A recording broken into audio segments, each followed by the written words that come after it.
We are weeks away now from the first ballots being cast in the race for North Carolina's open U.S. Senate seat.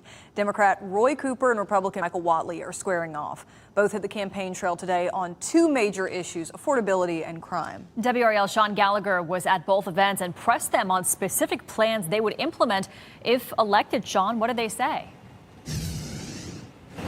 Well, you know, cost of living is always top of mind for voters, and a recent poll shows that adults in North Carolina are souring on the economy. That poll done by Elon University shows about 55% of North Carolina adults think that the economy under Trump's second term is worse. So we brought questions about what these candidates would do to improve the economy today. The economy is one of the two key issues in this race for voters, something Roy Cooper is heavily focused on. But now people are struggling and looking up at the middle class and thinking, am I ever going to get there? Cooper has laid out several plans to lower costs, including stopping certain tariffs, lowering energy and utility costs. And on his website, Cooper makes more promises to, quote, make stuff cost less. Stuff like groceries, childcare, health care, and housing. It's part of a broader national strategy by Democrats to blame rising prices on President Donald Trump and other Republican politicians. He's been fighting for their ability to charge people higher rates and higher prices. You think he's going to change when he gets into the Senate?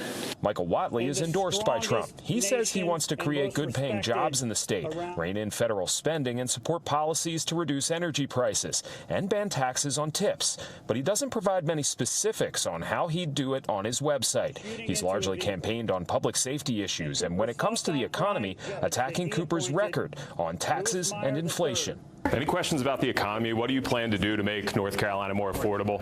He wouldn't take questions on that during an event today, even though we sent the Watley camp questions more than 24 hours ago, looking for specific plans to reduce energy costs and empower workers and just make things more affordable. We have not been given a response beyond the two paragraphs listed on his campaign website.